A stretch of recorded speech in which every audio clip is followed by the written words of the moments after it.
PTI sir हिस्सा बनने जा रही है जजेस तकरीरी कमीशन का। हाँ जी, जुडिशल कमीशन में बैठेंगे। देखिए उनकी दो नशिस्तें होंगी।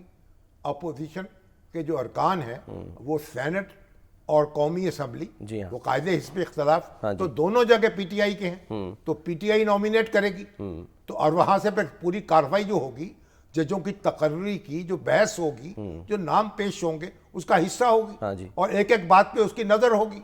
और फिर जनाब अगर आपको इधर उधर होंगे तो वो पूरे जहान में आपका डंडोरा पीटेगी और आपकी गिरफ्त करेगी। तो पीटीआई ने बड़ा अच्छा फैसला किया है, अगरचे कि अभी तक इमरान खान साहब ने उस पर मोहर नहीं लगाई। हाँ जी, वो उनसे मशरूत किया है उन्होंने फैसले से। लेकिन वहां उस जुडिशल कमीशन में जो शिरकत है उससे पीटीआई को बहुत फायदा पहुंचेगा। अच्छा। और सिस्टम को भी फायदा पहुंचेगा। सही। सर उमर अयूब साहब जो हैं उन्होंने क्या फरमाया इस बारे में, जरा उनकी बात सुनते हैं फिर मैं उमर अयूब साहब। सेनेट भी मुकम्मल नहीं है, केपी की सीटें यहाँ पे नहीं है।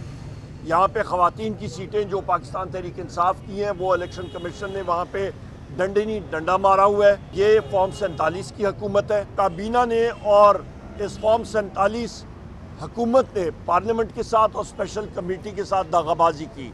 और मौलाना फजल रहमान साहब के हवाले से आप बात करें तो उनके साथ, वो भी अपोजिशन की पार्टी हैं, हम भी अपोजिशन की पार्टी हैं। मौलाना फजल रहमान साहब का भी एक ट्रैक पे, पैरेलल ट्रैक पे, पटलियाँ दोनों, हमारा हदफ एक ही है। यहाँ पे एक ही ब्लॉक है, उसके अलावा और कोई ब्लॉक नहीं है पाकिस्तान तहरीक इंसाफ में।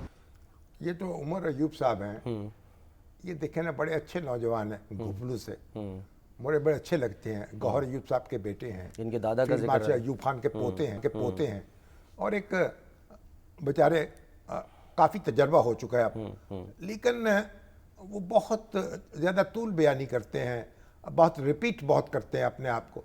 उनको सीधी फॉर्म 47 है, 45 है, ये सर है, ये बात वो वही है। आ गई ना तो कि भाई आप जजेस ये कमीशन सारे मामलात जो हैं, हाँ। जो मखसूस नशिस्तों के मामलात हैं, अब सुप्रीम कोर्ट उनको तय कर देगी। अब वो सारी चीजें तय हो जाएंगी, किसको कितनी सीटें मिलनी हैं। तो मेरा ख्याल अब तो ये सब उलझने रफा हो जाएंगी। इलेक्शन कमीशन का इंतजार कर रहे हैं सर, वो स्पीकर कौमी असम्बली है यार साजिद, वो कह रहे हैं जी हम तो मानेंगे उन्हीं की बात, इलेक्शन कमीशन की। ओहो, अभी स्पीकर कौमी असम्बली जो फरमा रहे हैं वो अपनी जगह दुरुस्त है। इलेक्शन कमीशन जो फैसला देगा वो अपनी जगह दुरुस्त है। कैसे कहेगा 8 जज जो बैठे हुए हैं, कैसे कहेगा कि उनको इंटरप्रिटेशन का इख्तियार हासिल नहीं है और हमें हासिल है। जजों के ऊपर जज बन के कौन बैठ सकता है? सुप्रीम कोर्ट के 8 जज जब एक बात कहते हैं तो फिर आपको वो बात तो सुननी पड़ेगी। अगर आप फुल कोर्ट में भेजते हैं तो फुल कोर्ट में भेज दीजिए, लेकिन ये मामला अब ऐसा है, उलझा नहीं रहेगा। जहां भी जाएगा, का कॉन्स्टिट्यूशनल बेंच में जाए, अच्छा, या फुल कोर्ट में जाए, ये फैसला हो जाएगा। और इस पर कोई उमर अयूब साहब को गवाना नहीं चाहिए और तैयारी करनी चाहिए पार्लियामेंट के अंदर, अपना किरदार अदा करें और ज्यादा उलझाव ना पैदा करें, चीज़ों को सुलझाने की तरफ जाएं। सर मैं उनको भी सुन रहा था, बैरिस्टर गौर साहब, वो क्योंकि ज़ाहिर है उनसे पूछा गया 26वीं 27वीं तरमीम आ रही है उसके बाद, तो वो कह रहे हैं कि जी हमें एक बात जो वो कहते हैं कि एक तो हमें चीफ जस्टिस से कोई इख्तलाफ नहीं है, तरीक़ाकार पे इख्तलाफ है। ये भी अजीब सी बात, चले मान लिया सर, लेकिन यह कि शख्सी तौर पर उनका एहतराम करते हैं। देखिए उनको एक आईनी तरीके के मुताबिक चीफ जस्टिस बनाया गया है और इसलिए उनका एहतराम भी लाजम है।